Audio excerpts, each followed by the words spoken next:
N'hésitez pas à liker la vidéo si elle vous plaît et si vous êtes nouveau sur la chaîne, n'oubliez pas de vous abonner et d'activer la notification pour ne rater aucune de nos prochaines vidéos.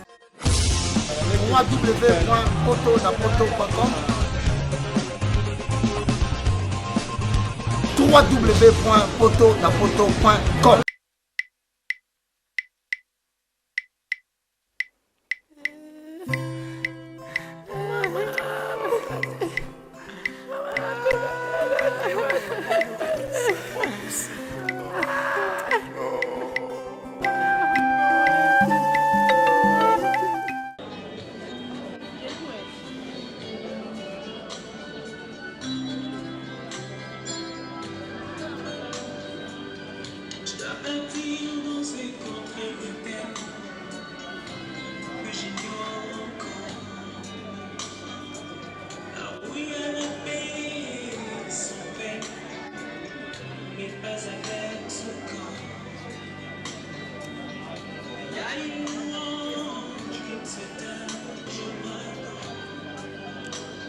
Je dois partir dans ce contrée lointaine que j'ignore encore.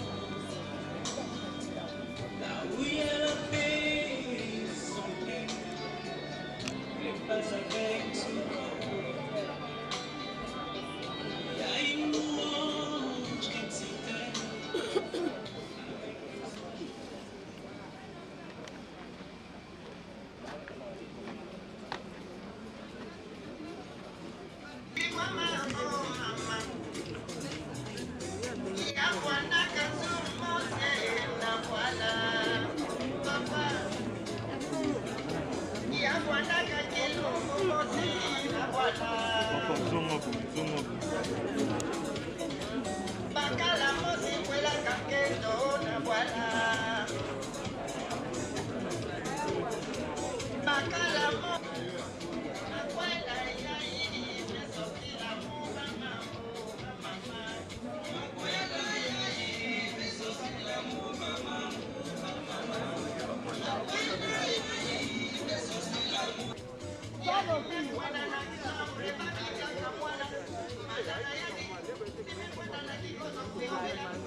Malam. Esa ndani yangu. Ah. Malam.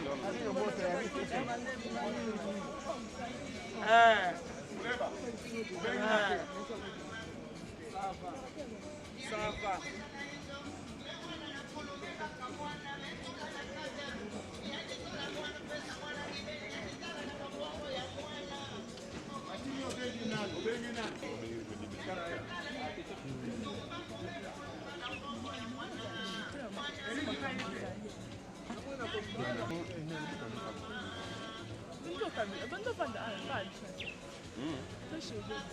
Bando panda ndi bana.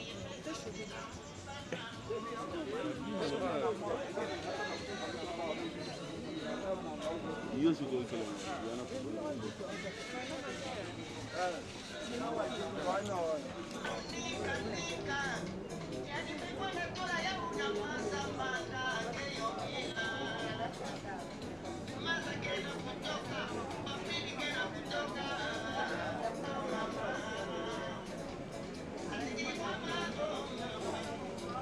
Allô? Bonjour maman, je vous ai déjà avant. Vous avez la morgue déjà. Vous avez déjà la morgue. Ah, ça va, tout voyez dans mon opoma dans sa place na vandi.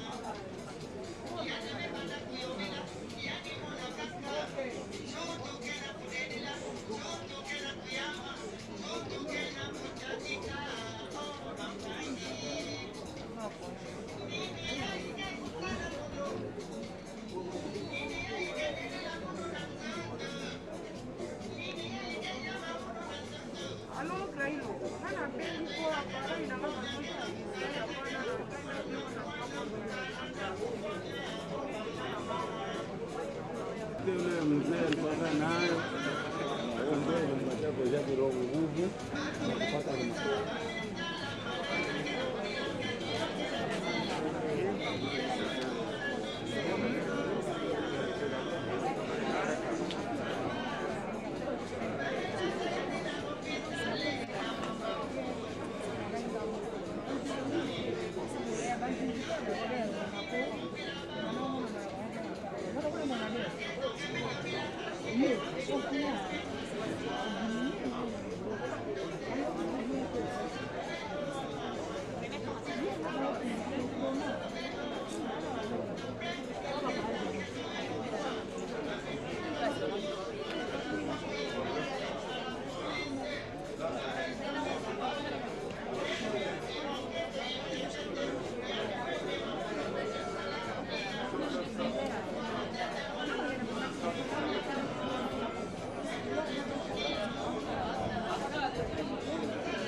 S'il te plaît, copine.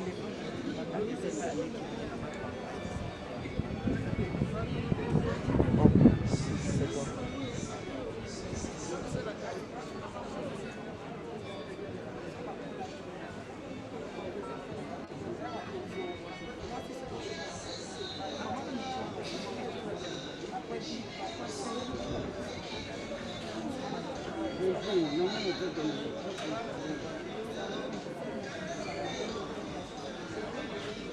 Maggie.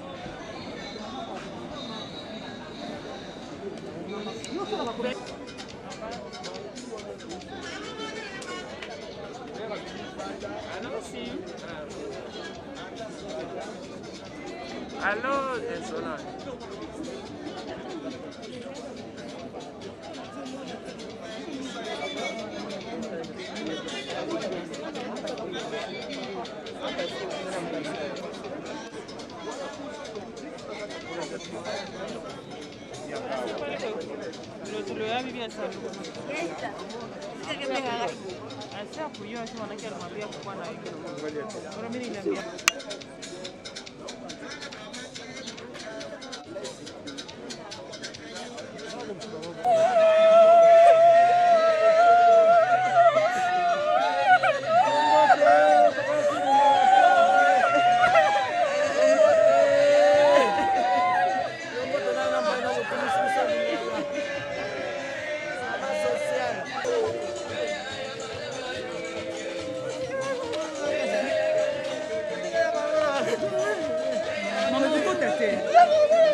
Mboka. Okomona balabala na bana kimbongo. Na yebi sila bino moto bayoka kimbongo te. Kala moto bayoka bana pasi. Obi bakongo.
Oh, kobotama ezalaka esengo. Kasi mokolo totikaka mokili mpona kozonga na maboko na tata ezalaka mituna mpe tozwaka biyano te. Liwa ekipaka kozwa moto te, ezwaka mokonzi nyonso. Ata ozalaki na bambongo, ozalaki na bamoyen, soki liwa eye ekoki mpe titre na yo te. Komonana esili wana ezali mokano na Nzambe. Liwa ezali liwa te, tokomonana lisusu elongo na Yesu. Komonana esili te, liwa ezali liwa te, tokomonana lisusu elongo na Yesu. Mama nanga Hélène Dikola paka mama tokomona na lisusu. Liwa ezali nango liwa te, na mokolo na suka tokomonana. Papa nanga Nathalie Sikimbuni tokomona na lisusu papa. Mokanda na Nzambe elobye te, liwa ezali liwa te, tokomona na lisusu elongo na Yesu. Mokanda na Nzambe elobye te, liwa ezali liwa te, tokomona na lisusu elongo na Yesu. Papa nanga lwaka mbungu tokomona na lisusu na mokolo na suka. Papa bukulu tokomona na lisusu na mokolo na suka, lokola ndenge Biblia elobi na biso. Mabende koboya Yesu, mabende ezali lisumu, na mokolo ya suka tokosamba nesambiselo.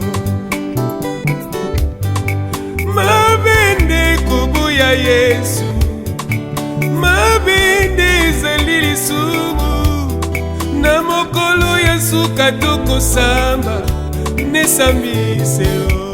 Komona na Yesu kite Président Charles Mombaya tokomona na papa na ngai. Liwa tokomona na lisusu papa elongo na Yesu. Ya Willy Ngonda tokomona na lisusu. Mamuchela Olin tokomona na lisusu. Pakaka Kenza tokomona na lisusu. Mama Benedicte Romona na lisusu ebangaka komba moto moninga Billy Charles Mombaya kufaki te nzambe na nga lokola liwa etalaka kombo te famili bota te Charles azali na mabele lokola liwa etalaka mpete ya moto te liwa etalaka titre te kombo ya moto te liwa ezwaka likambo nyonso yango elingi nyonso kaka se vanite moto azalaki na mosolo mbongo mpe biloko abosani ete azalaki ya kobala bosani mana mpe mwasi lelo bakomi kotanda ye na libanda bosani ndako wana nde mokano ya nzambe ata totondi na lolendo lofundu pamba totondi na babiju bilamba bien eo nyonso ya pamba ezali nango vanite de vanite moninga yoka malamu nyonso ekosuka na mabele komona na esuki nano te liwe tokomona na lisusu mama elongo na yesu kino na suka molongo komona na esuki te moninga yaya tokokutana lisusu elongo na yesu soki kola pesi biso ntango mpe mikolo na se ya moi tokomona na lisusu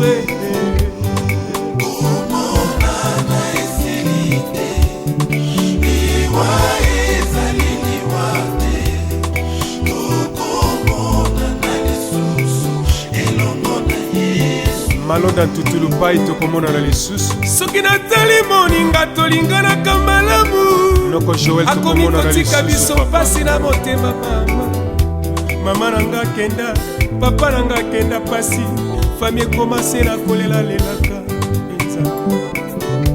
nakolela epana nani akoki koyambelanga mbela oyo mopangusi mpinzoli ezali yo nzambe na nguya oboka na lokumu papa salelanga ngolu namona loboko na yo ekitelanga na motema mpo na ngai yesu nasuki na ngai wana yesu yoka losambo na ngai nazali na ngai se moko ya yo ya motema papa kitisanga ngolu na yo mpo te nabika mokano se ya yo komona na esuki nano te komona na esili te liwa ezali liwa tokomona na lisusu elongo na yesu Simplice Panzo Mavinga tokomona na lisusu lelo Panzo Mavinga tokomona na lisusu Yaya Ariette tokomona na lisusu Mama Jackie tokomona na lisusu Mama Emily tokomona na lisusu ezali mokano na nzambe liwa epanzaka mpe kabolaka mabota mpe bikolo esengeli totosa o nzambe alobi toyebi te na se na moi polo azali kobongisa nini mpona bomoi na biso tomibongisa tomilengela po te ntango ekomi mabe tokomi na ntango na mawa mpe ntango na mpasi tokomi na pokwa ntango okolo akomi kobenga baoya ye akomi kozwa oyo ye asepeli kozwa po eza mokano na ye moto akokorge ye azali te ye bakorgeaka ye te aza nzambe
Masua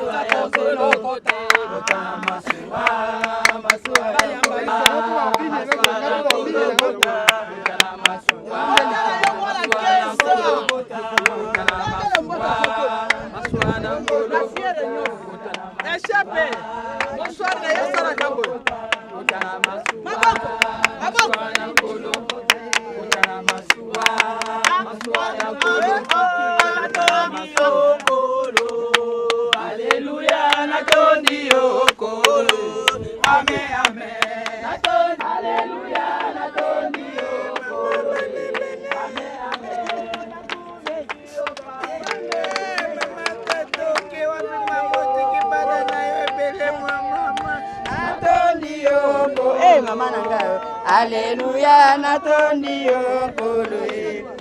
Moninga mina ngai, mama na ngai. Mama libera nzambe na bomoi masia. Ozali mosantu masia nawe mama libera nzambe na bomoi masia. Ozali nzambe lomboto.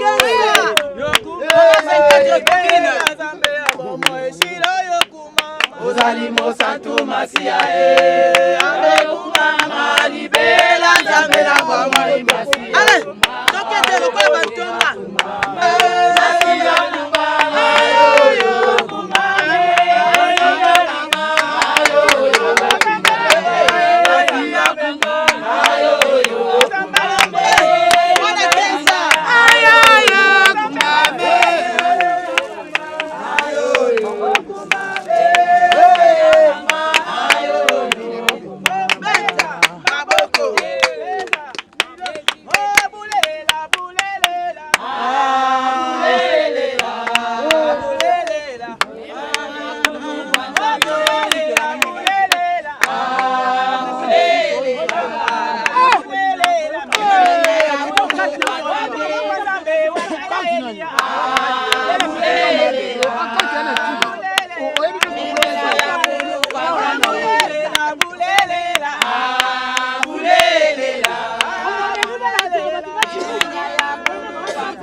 Amen.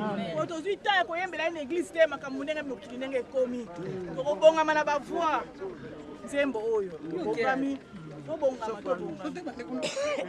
Yesu azali mobateli nanga kibanda azali wapi yaka kodirige biso Yesu azali kibanda dirige biso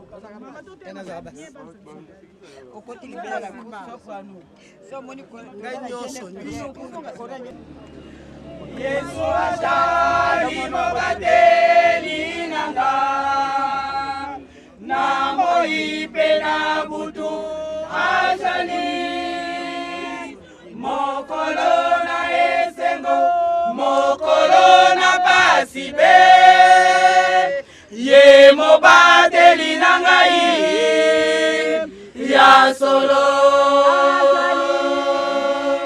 na banga eloko te na bomba ngai na kati na Yesu Yesu na kati na nga ye mobateli na ngai ya solo na banga eloko te na bomba mi malamu ngai na kati na Yesu Yesu na kati na nga ye mobateli na ngai ya solo na se na mai monene pe na lola tango na kotambola tikingoli wananga ye mobateli na ngai ya solo na banga eloko te na bomba mi malamu ngai na kati na Yesu Yesu na kati na nga ye mobateli na ngai ya solo na banga eloko te na bomba mi malamu ngai na kati na Yesu Yesu na kati na nga ye mobateli na ngai ya solo solo na mokolo na liwa na nga tango na kotika biloko na se na kotika baboti bandeko pe baninga na kokota na lilita ngai moko na banga eloko te na bomba ni malamu ngai na kati na Yesu Yesu na kati na nga ye mobateli na ngai ya solo na banga eloko te na bomba ni malamu ngai na kati na Yesu Yesu na kati na nga ye mobateli na ngai ya solo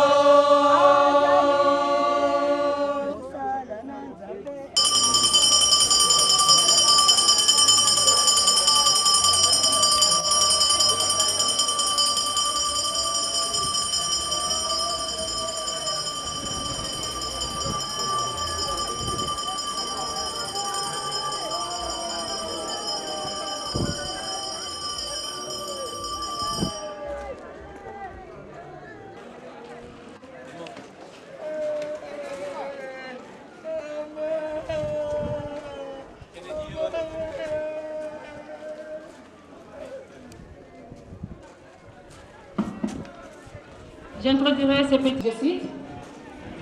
La vie n'est jamais comme on l'imagine. Elle vous surprend, vous étonne. Elle vous fait rire ou pleurer quand vous ne vous y attendez pas. Fin de citation. Chers familles, parents et amis, Mamie Longoto Mbaïmbo Marie-Jeanne, qui vous accompagne ces jours dans son dernier voyage sur Terre, dans cette belle cité dédiée à nos chers disparus, la Nécropole Académie, fait partie des personnes qu'on n'oubliera jamais. Car Mamie Marie-Jeanne restera dans notre mémoire à tous, cela ne fait aucun doute. À cet effet, notre souhait aujourd'hui est de rendre un grand hommage solennel à travers cette cérémonie en point de dignité et d'honneur au cours de laquelle nos émotions devront librement et spontanément s'exprimer. Ainsi, Mamie Marie-Jeanne tire sa ligne parentale de Ilolo et Bakongo, du village Mutomba Bongili, secteur et territoire des bassins Koussou, dans la magnifique province forestière de l'Équateur. Elle a vu le jour le mercredi 15 avril 1936 ici à Kinshasa. Et la voilà partie séjour dans la félicité éternelle, rejoindre tous ceux qui l'ont précédé, au premier rang desquels sont des frères mariés.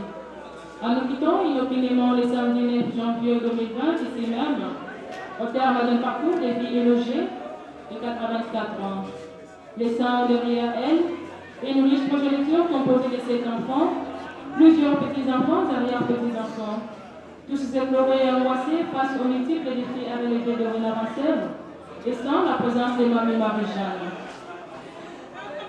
Une mère, cette personne qui nous met au monde et que parfois, lorsqu'elle prend trop bien soin de nous, on nous reproche de nous écouter. Lorsqu'elle nous ignore, elle nous manque. Lorsqu'elle nous quitte, nous ne savons plus quoi faire. Quoi dire? Ah oui, chers amis, le jour est venu pour nous de nous souvenir de Mamie Marie-Jeanne. Elle qui était une femme battante, dynamique, rassembleuse et courageuse. Son optimisme restera à nos yeux une véritable leçon de vie. Mamie Marie-Jeanne, fervente chrétienne de l'église du Christ au Congo et ses encycles, était une femme de foi et de prière. Elle était toujours dévouée au service du Seigneur et de son prochain. Servir son prochain était pour elle une source de vie inestimable. Cependant, souvenez-vous de Maman Marie-Jeanne, vous qui l'aviez connue, vous qui l'aviez aimée, celle qui était toujours serviable. Souvenez-vous de cette femme compatissante qu'elle était. Souvenez-vous enfin de tout ce qu'elle était et représentait pour vous. De même que le plaisir, les joies et les rêves qui ont animé sa vie demeureront plus longtemps dans le souvenir de sa famille et de ses proches. Marie-Jeanne, nous ne te remercierons jamais assez pour ce que tu as toujours été pour ta famille et tes proches.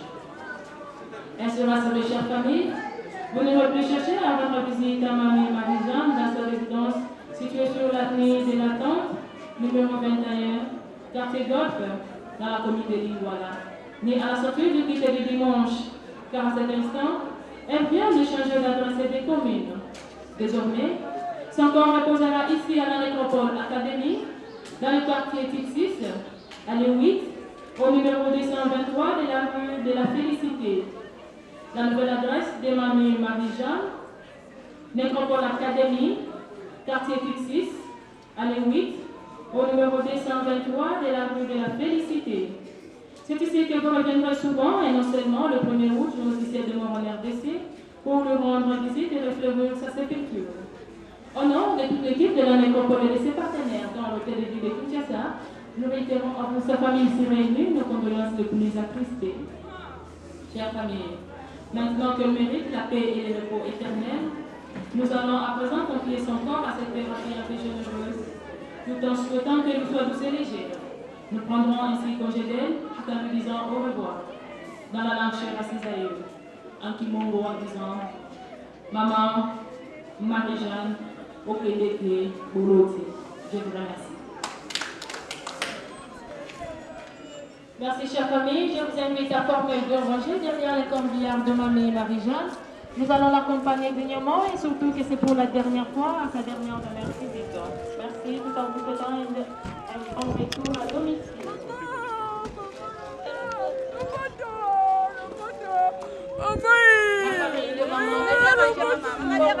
Vous présentez s'il vous plaît.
Mapamboli mapesi okoka mwa pe bolingo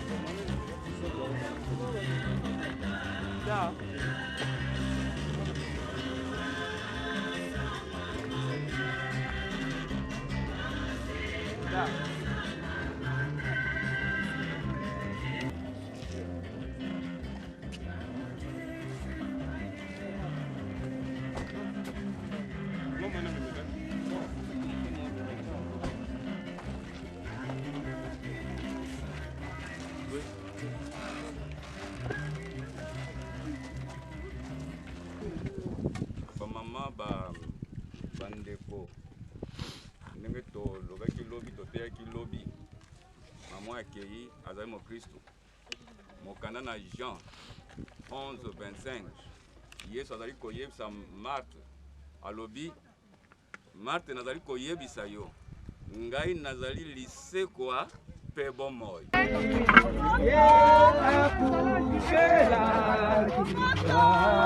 soko ngai nakokenda. C'est bon.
N'hésitez pas à liker la vidéo si elle vous plaît et si vous êtes nouveau sur la chaîne, n'oubliez pas de vous abonner et d'activer la notification pour ne rater aucune de nos prochaines vidéos.